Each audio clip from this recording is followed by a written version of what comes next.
Good morning everybody, myself Acharya Vishwant. आज electric potential और capacitance वाले चैप्टर का समरी आपसे डिस्कस करूँ। So let's begin with the chapter. So name of the chapter is electric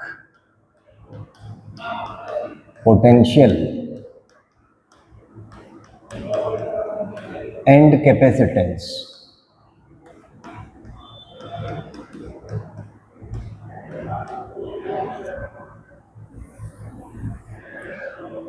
तो इसमें चैप्टर को अपन दो तरीके से बाइफरकेट कर सकते हैं, इलेक्ट्रिक पोटेंशियल एंड कैपेसिटेंस।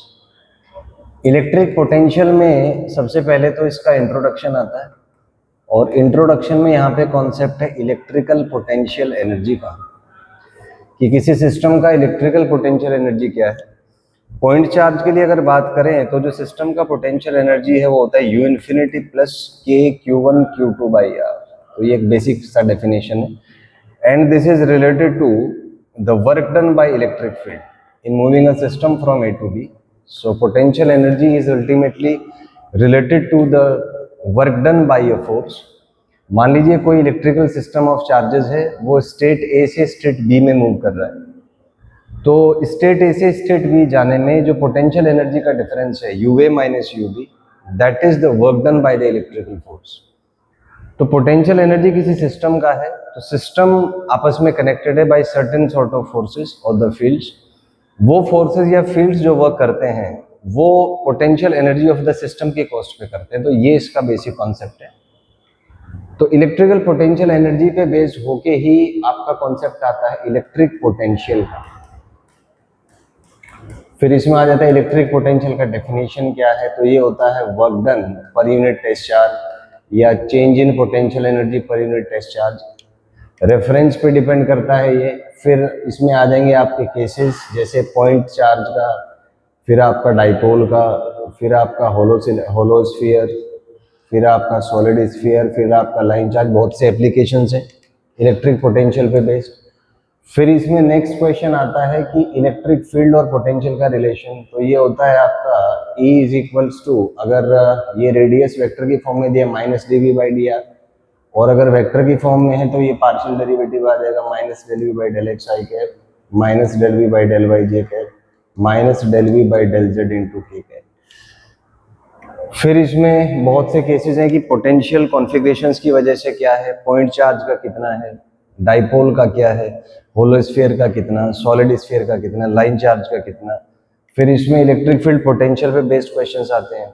फिर इस पे बेस्ड एक ग्राफिकल क्वेश्चंस भी आ सकते हैं, और एक इसमें पोटेंशियल का कैलकुलेशन है V2 minus V1 is minus integration E dot D R R1 to R2। तो एक ये इसमें एक्सप्रेशन है। तो कुल मिला जुला के इतना ही इसमें काम है। तो इलेक्ट्रिक पोटेंशियल एंड कैपेसिटेंस को दो पार्ट्स में अपन बाइफरकेट कर सकते हैं। First is electric potential and second is the capacitance.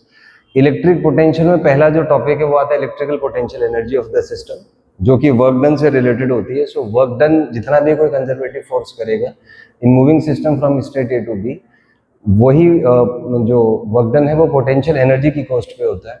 इसको आप ऐसे समझे कि आप अपने घर से साइकिल चलाने निकले, घर पे वापस आए, आपको थकान होगा। तो थकान इसलिए हुआ क्योंकि आपने वर्क किया। मान लो आपने 200 जूल वर्क किया, तो जो 200 जूल आपने वर्क किया वो आपने अपनी इंटरनल पोटेंशियल एनर्जी की कॉस्ट पे किया। पोटेंशियल एनर्जी जो है it's a basic form of energy. कोई भी आप एनर्जी ले लीजिए, उसके मैनिफेस्टेशंस इनफाइनाइट हो सकते हैं। इट में भी केमिकल एनर्जी, इट में भी हीट एनर्जी, इट में भी काइनेटिक एनर्जी, इट में भी मैकेनिकल एनर्जी, बट जो उसका बेसिक फंडामेंटल ओरिजिन है that is always in the potential which is always due to the position. तो आप ऐसे माने जैसे हम किसी भी फील्ड की बात करें तो उस फील्ड के अंदर ही एनर्जी कहीं ना कहीं है। आप एग्जांपल ले लें कि दो चार्जेस हैं, उनको आपने रखा हुआ है, तो इसमें हम कहेंगे कि ये आपस में एक दूसरे पे फोर्स लगा रहे हैं। बट मैकेनिज्म ये है कि जब फोर्स लगाएंगे तो इनमें डिस्प्लेसमेंट होगा तो वर्क आएगा, वर्क होगा तो काइनेटिक एनर्जी आएगी। सवाल यही है काइनेटिक एनर्जी आ कहाँ से रहा है, वो हिडन है, दिखता नहीं है आपको द सोर्स ऑफ एनर्जी। तो वो जो हिडन चीजें हैं, जो फील्ड्स है, और फंडामेंटली अगर बात करें तो पूरे चार्जेस एक फील्ड में है, जिसको क्वांटम फील्ड्स कहा जाता है बहुत ही बेसिक लेवल पे। तो हर एनर्जी उसी क्वांटम फील्ड से आती है। तो जो चार टाइप के फोर्सेस हैं, electromagnetic, gravitational, weak nuclear, strong nuclear, उन सब का ओरिजिन कहीं ना कहीं उस क्वांटम फील्ड से। कि quantum field is something which connects everything ranging from the strings vibrating with a certain frequency inside the quarks to the entire cosmos, to the entire universe. So there are certain things जो तो यहाँ से concept आया कि जो potential energy है वो सबसे बेसिक फॉर्म है एनर्जी का, वहीं से हर एनर्जी पैदा होती है और अल्टीमेटली जो फोर्सेस हैं वो उसी में, कंजर्वेटिव फोर्स की अगर बात करूं तो वो उसी की कॉस्टिंग पे वर्क करते हैं। ऐसे आप इस कंसेप्ट को समझ सकते हैं। और फिर इसमें ये कैलकुलेशंस हो गए, फिर ग्राफ पे बेस्ड क्वेश्चंस आते हैं कि आपका पोटेंशियल का ग्राफ दिया हुआ डिस्टेंस के साथ, तो आपसे पूछेगा बताइए इलेक्ट्रिक फील्ड पॉजिटिव है, नेगेटिव है, जीरो है, क्या है। तो ये सब क्वेश्चंस आपके इलेक्ट्रिक पोटेंशियल वाले पार्ट में कवर हो जाते हैं।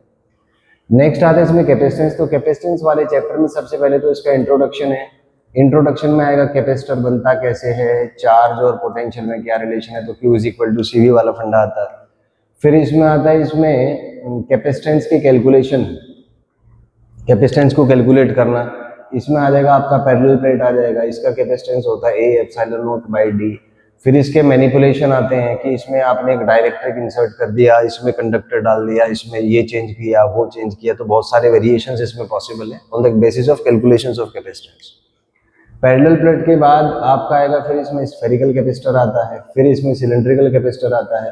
तो इन्हीं सब के डिफरेंट केसेस हैं, अर्थिंग कर दी आउटर की, इनर की, फिर एक होलो एक स्फीयर है खाली, स्फेरिकल कंडक्टर है, उसका कैपेसिटेंस कितना होगा। तो it's all based on the calculation of capacitance for different configurations for different systems of charges. एक ही है इसमें। फिर इसमें एक एनर्जी कॉम्बिनेशन ऑफ कैपेसिटर्स आता है। कॉम्बिनेशन में एक सीरीज हो गया, एक पैरेलल हो गया, एक मिक्स्ड हो गया। मिक्स्ड में एक व्हीटस्टोन ब्रिज आएगा और फिर सिमेट्रिकल सर्किट्स आएंगे। ये तो सिंपल है। तो फिर इसके कॉम्बिनेशन पे बेस्ड क्वेश्चंस आते हैं। न्यूमेरिकल्स अगर आएंगे तो उसमें ज़्यादा प्रोबेबिलिटी इवन बोर्ड एग्जाम्स में इसमें न्यूमेरिकल्स पे होती है, कॉम्बिनेशन ऑफ कैपेसिटेंस पे। जनरली व्हीटस्टोन ब्रिज सबसे इंपॉर्टेंट है, या उसमें सीरीज पैरेलल तो बहुत ही सामान्य होता है, बहुत ही आसान है, बट व्हीटस्टोन ब्रिज है बिट कॉम्प्लिकेटेड। और उसमें भी जो अनबैलेंस्ड व्हीटस्टोन ब्रिज है, अनबैलेंस्ड में आपको KVL KCL यूज करके सब्जेक्टिव प्रॉब्लम आएगी तो उसको सॉल्व करना पड़ेगा। तो ये इसकी एनालिसिस है कि क्या क्या क्वेश्चन इस पे आते हैं कॉम्बिनेशन पे। इसके बाद इसमें कॉन्सेप्ट आता है कैपेसिटेंस में एनर्जी का, कि एनर्जी स्टोर्ड कितना होता है। तो एनर्जी स्टोर्ड Q²/2C होता है एक फॉर्म है इसका हाफ CV², एक फॉर्म है इसका QV/2। फिर इनके मैनिपुलेशन है कि बैटरी कनेक्टेड है, बैटरी कनेक्टेड नहीं है, तो उसके डिफरेंट केसेस यहाँ पे पॉसिबल हैं। तो कुल मिला के ये आपकी पूरी एनालिसिस है पूरे चैप्टर की related to electric potential and capacitance.